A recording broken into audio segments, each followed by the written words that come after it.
કેમ છો વિદ્યાર્થી મિત્રો? સક્સેશન ટ્યુશનમાં તમારું સ્વાગત છે. એક ઇમ્પોર્ટન્ટ ક્વેશ્ચન છે અને એની સાથે સાથે પરીક્ષામાં પ્રશ્ન કેવી રીતે લખવો એ પણ તેની હિન્ટ મળી જશે. પ્રશ્ન છે રેડોક્સ પ્રક્રિયા. તો રેડોક્સ પ્રક્રિયા કોને કહેવાય? સિમ્પલ છે કે રેડોક્સ પ્રક્રિયા કોને કહેવાય? તો જે રાસાયણિક પ્રક્રિયામાં ઓક્સિડેશન અને રિડક્શન બંને એક સાથે જોવા મળે તેવી રાસાયણિક પ્રક્રિયાને રેડોક્સ પ્રક્રિયા કહે છે. મતલબ કે એવી પ્રક્રિયા હોય જેમાં ઓક્સિડેશન પણ થતું હોય અને રિડક્શન પણ થતું હોય તો તેવી પ્રક્રિયાને રેડોક્સ પ્રક્રિયા કહે છે. જો મિત્રો, જે રાસાયણિક પ્રક્રિયામાં ઓક્સિડેશન અને રિડક્શન બંને એક સાથે જોવા મળે તેવી પ્રક્રિયાને રેડોક્સ પ્રક્રિયા કહે છે.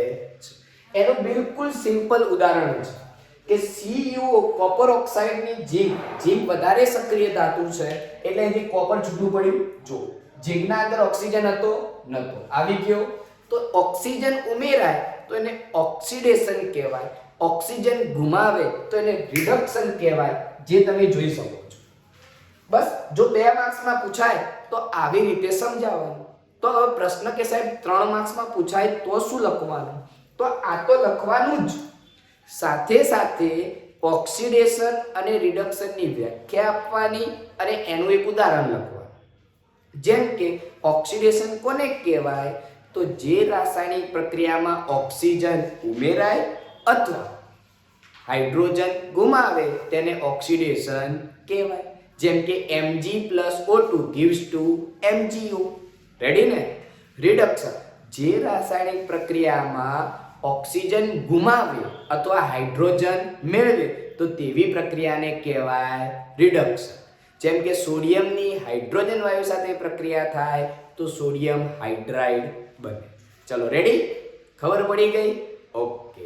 ધોરણ 10 નો વિજ્ઞાનનો એક મહત્વનો પ્રશ્ન, એસ્ટરીકરણની પ્રક્રિયા કેવી રીતે લખવું અને શું કહેવા માંગે છે. જો પ્રક્રિયા આવડી જાય તો લખાણ તો આવડવાનું જ છે. તો પ્રક્રિયા શું છે? ઇથેનોલની પ્રક્રિયા, શુદ્ધ ઇથેનોલની પ્રક્રિયા. ઇથેનોઇક એસિડ સાથે ખનિજ એસિડની હાજરીમાં પ્રક્રિયા કરવામાં આવે છે ત્યારે તમને એસ્ટર અને પાણી મળે છે. એક સિમ્પલ આવી રીતે પ્રક્રિયા છે તો આવી રીતે એને લખવામાં આવે છે. ઇથેનોલ એટલે કે CH3CH2OH.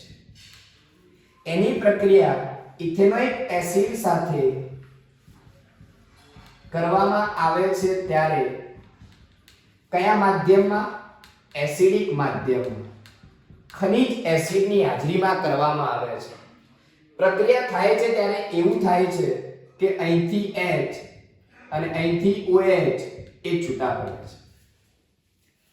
એટલે કે તમને મુખ્ય નિપજ સાથે આ વધારાનું મળે છે. તો મુખ્ય નિપજ કેવી રીતે બનશે? તો આ ઓક્સિજન અને આ કાર્બન બંને એકબીજા સાથે જોડાઈ જશે. જો એ જોડાઈ જાય તો શું બને? તો આવી રીતે થાય. આટલા સુધી તો હતું એનું એ જ, અને અહીંથી direct C double bond O CH3 અને બીજું બની જાય પાણી. આને બીજી રીતે લખવું તો આ રીતે પણ લખાય, CH3CH2OH COOH CH3 ની પ્રક્રિયા એસિડિક માધ્યમમાં કરતા CH3CH2O COO. હવે અહીંયા આગળ તમને કન્ફ્યુઝન થાય કે કેવી રીતે લખવું. COO CH3 આવી રીતે લખો તો એ ના સારું લાગે. આવી રીતે તમને મેક્સિમમ લખેલું જોવા મળશે, CH3 COO CH2 CH3 અને પાણીનો અણુ છૂટો. રેડી? તો તમારે બેટા એટલું યાદ રાખવાનું છે કે એસ્ટર બને કેવી રીતે? તો કે આલ્કોહોલ અને એસિડ ભેગા થાય તો એસ્ટર અને પાણી બને. એસ્ટર બન્યું એટલે પ્રક્રિયાનું નામ આપી દીધું, એસ્ટરીકરણ. હવે લખવાનું શું? એનું એ જ. આનું નામ શું હતું?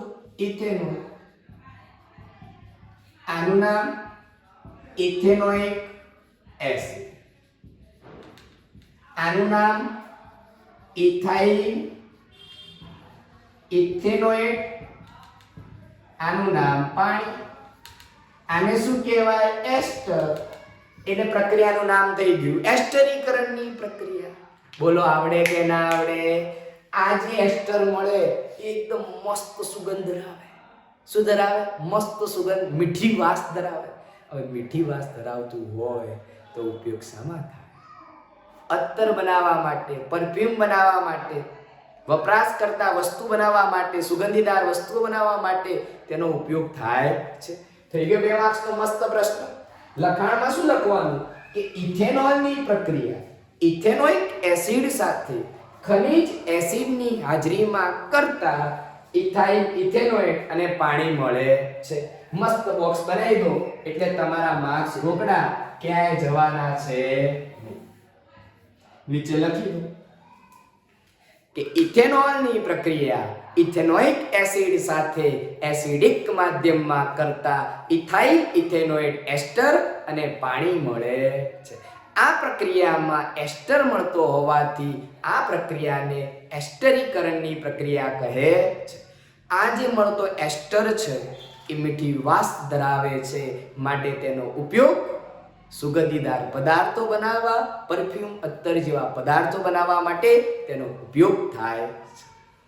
બીજું વધારામાં તમને કહું કે આની આ જ પ્રક્રિયા, આ જે એસ્ટર બન્યું છે એની પ્રક્રિયા જો NaOH સાથે થાય તો શું થતું હશે એ તમને નેક્સ્ટ વિડીયોમાં જોવા મળશે. બહુ સરપ્રાઈઝ છે. એક ક્વેશ્ચન પણ આવે છે, તો એના માટે નેક્સ્ટ વિડીયોની રાહ ચોક્કસપણે જોજો.